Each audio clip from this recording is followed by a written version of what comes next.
Pemirsa, tragedi yang menimpa pesawat Hercules di Medan, Sumatera Utara menambah catatan panjang kecelakaan pesawat militer yang menjadi bagian dari alutsista kita. Apa sesungguhnya hal mendesak yang perlu menjadi perhatian serius dalam pengelolaan alutsista? Dan apakah modernisasi serta peremajaan alutsista harus menjadi fokus utama pemerintah yang tidak bisa ditawar-tawar lagi? Untuk membahasnya telah hadir bersama kami di studio Kepala Pusat Penerangan TNI, Mayor Jenderal TNI Muhammad Fuad Basya, dan pengamat militer yang juga peneliti Pusat Penelitian Politik LIPI, Diandra Megaputri Mengko. Terima kasih Mbak Diandra dan juga Pak Fuad Basya sudah hadir di Berita Satu. Sebelum kita mulai perbincangan, kita simak dulu informasi berikut. Presiden Joko Widodo meminta dilakukan investigasi mendalam untuk mengetahui penyebab kecelakaan pesawat Hercules C-130. Presiden juga memerintahkan Menteri Pertahanan dan Panglima TNI untuk merombak sistem manajemen dan pengadaan alutsista TNI. Evakuasi korban kecelakaan pesawat Hercules telah dilakukan dan saya juga telah memerintahkan investigasi yang mendalam soal penyebab kecelakaan ini dan agar segera dilakukan. Saya juga perintahkan kepada Menteri Pertahanan dan Panglima TNI untuk melakukan perombakan yang mendasar tentang manajemen alutsista TNI. Dan selanjutnya juga sistem pengadaan alutsista harus diubah. Ini momentum. Kita tidak boleh lagi hanya membeli senjata, tetapi juga bergeser ke modernisasi sistem persenjataan. Industri pertahanan kita harus terlibat, mulai dari rancang bangun, produksi, operasional, latihan pemeliharaan, hingga pemusnahan alutsista yang sudah tua. Dan yang paling utama, pengadaan alutsista harus diarahkan kepada kemandirian industri pertahanan, sehingga kita bisa sepenuhnya mengendalikan kesiapan operasional alutsista TNI. Saya juga ingin TNI memperkuat sistem zero accident, kecelakaan nihil untuk penggunaan alutsista TNI. Pesawat tempur, pesawat angkut, kapal perang, kapal selam, hingga helikopter, serta perwira dan prajurit TNI yang mengawakinya harus berada dalam kesiapan operasional yang tinggi. Ya, itu tadi pernyataan dari Presiden Joko Widodo. Pak Fuad, sebelumnya kami dari Berita Satu juga menyampaikan duka mendalam atas kecelakaan pesawat Hercules C-130 ya, yang menewaskan ratusan prajurit dan juga penumpang. Tentunya juga ini menjadi duka bagi masyarakat Indonesia, tidak duka hanya bagi semua, ya. Betul, Berita Satu, karena itu adalah TNI kita begitu. Ya. Baik Pak Fuad, sebelum membahas mengenai alutsista, kita mau mengupdate dulu bagaimana penyelidikan terakhir terkait dengan kecelakaan pesawat Hercules tersebut, Pak, kemarin. Ya, update yang terakhir yang saya terima ya, data terakhir itu ada sekitar 135 korban yang sudah ditemukan. Kemudian dari 135 itu dapat kita simpulkan bahwa 122 itu adalah awak dan penumpang pesawat. Ya. Kemudian artinya 18 itu adalah warga setempat yang tertimpa. Mudah-mudahan dalam evakuasi berikutnya sudah tidak ditemukan lagi. Iya, kita berharap tidak terus bertambah begitu ya. Kita harapkan demikian. Ya. Baik, terkait kemudian hasil penyelidikan lebih jauh untuk penyebabnya, ini juga menjadi pertanyaan banyak pihak. Apakah sudah ada perkembangan, Pak? Jadi begini, tim penyidik sudah langsung dibentuk oleh Perintah Panglima TNI kemarin ya, langsung kepada Kepala Staf Angkatan Udara, siapkan segera untuk tim investigasi, untuk masuk ke Medan untuk menyelidiki. Namun kita tahu sendiri bahwa situasi 1 hari 2 hari ini kita masih semua konsen kepada evakuasi, evakuasi. Jadi suatu hal yang tidak memungkinkan seorang investigator, kemudian orang sedang sibuk evakuasi, dia tanya sini tanya sana, orang malah marah nanti kan gitu ya. Jadi ini betul-betul konsentrasi evakuasi. Setelah ini baru kita konsentrasi kepada penyidikannya dan dari investigasi. Kecelakaan itu sendiri. Baik, artinya butuh beberapa waktu lebih lama begitu ya Pak ya untuk kemudian mengetahui. Pesawat terbang kan cukup lama ya untuk Ya, investigasinya. betul. Oke, baik Pak Fuad. Tadi kita sudah dengarkan pernyataan dari Presiden Joko Widodo dan itu kemudian pasca terjadinya kecelakaan kemarin Pak Fuad. Mengenai manajemen alutsista kita, sejauh ini memang seperti apa manajemen alutsista yang ada di Indonesia sendiri khususnya begitu Pak? Ya, saya kira manajemen alutsista selama ini kita laksanakan sudah sesuai dengan prosedur yang kita lakukan ya. Kita ambil misalnya contoh untuk di Angkatan Udara misalnya gitu ya. Satu Angkatan Udara kita ambil ini. Proses pengadaan itu sudah mulai dari bottom up ya. Kebutuhan apa yang ada di satuan kemudian dibentuk, diproses dalam suatu namanya One Hartu. Iya. Ulangi, One to Ada. One to Ada itu, ulangi, One Hartu dulu. Dari One Hartu itu adalah seorang staf operasi, kemudian menghimpun semua satuan-satuan operasional dia, mereka mendiskusikan apa sebenarnya alutsista yang cocok untuk kita. Dengan kondisi wilayah kita, dengan kondisi perekonomian kita, dengan kondisi alutsista kita yang ada saat ini, apa sebenarnya yang kita butuhkan, itu mereka proses. Nah, lolos dari One Hartu ini masuk ke One to Ada. One to Ada itu dikepalai oleh Wakil Kepala Staf Angkatan Udara. Ini kita bicara Angkatan Udara ya. Di sana diproses beberapa alternatif yang disampaikan oleh satuan bawah ini disampaikan di sana, dibahas di sana. Mana alternatif yang paling mungkin. Dari alternatif yang paling mungkin inilah nanti menjadi bahan dari Angkatan Udara untuk mengajukan kepada Panglima TNI. Kira-kira alutsista apa yang mereka butuhkan gitu. Masuk ke Panglima TNI. Nah, Panglima TNI juga akan mengadakan di sana namanya One Jaktu, ya, Dewan Kebijaksanaan Penentuan Alutsista itu sendiri. Itu terdiri dari Panglima TNI dan Kepala Staf Angkatan serta Kepala Staf Umum TNI.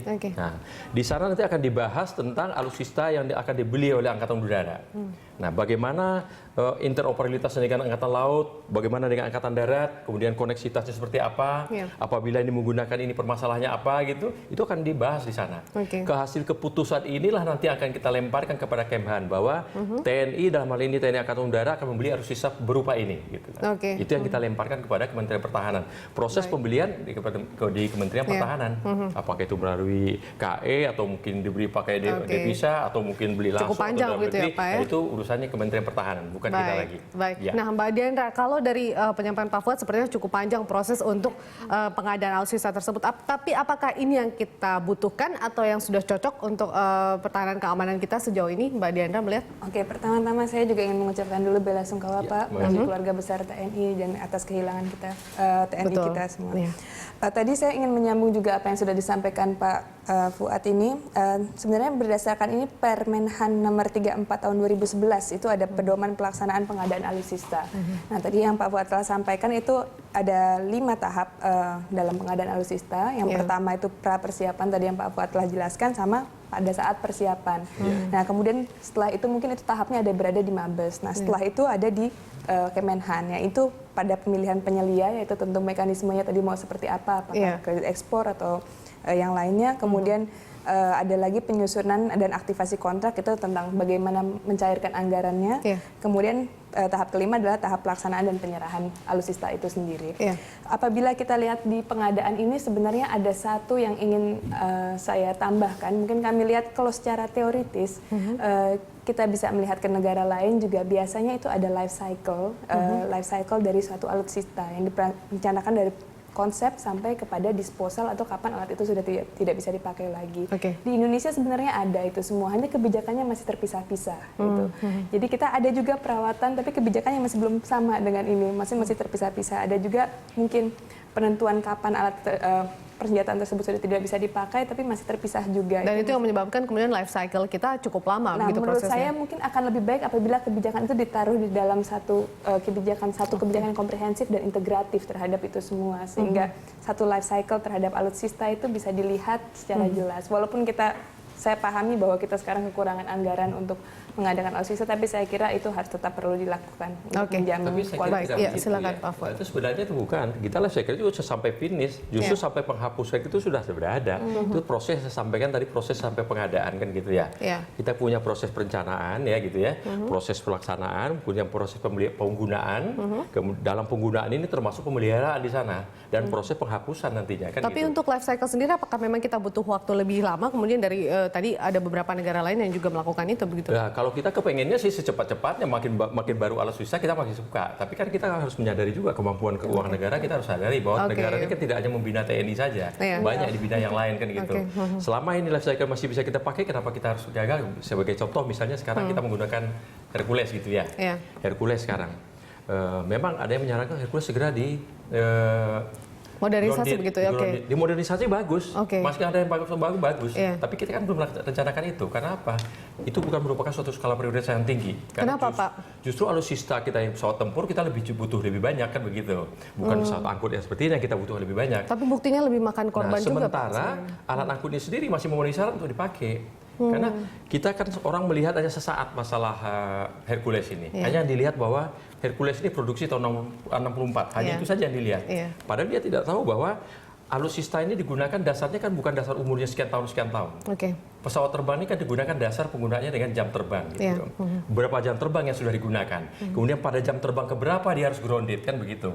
Sementara Hercules ini sendiri masih sekitar 50-60% terpakai gitu. Tapi kan bukankah kemudian dengan memperhitungkan durasi atau lama pemakaian itu juga memperkecil atau meminimalisir terjadinya kecelakaan begitu Pak? Oh iya betul, makanya itu saya katakan tadi, kalau makin mempercepat proses modernisasi kita makin senang gitu loh. Tapi dengan kita mampu nggak kita untuk melaksanakan modernisasi secepat itu dan tidak mengabaikan apa yang ada ini gitu. Persoalannya adalah di anggaran sendiri untuk alokasi pengadaan ataupun juga maintenance sendiri masih kurang begitu. Jadi kan begini, kita ini kan semua masih serba keterbatasan. Jawaban keterbatasan cuma satu jawabannya. Apa Pak? Skala prioritas.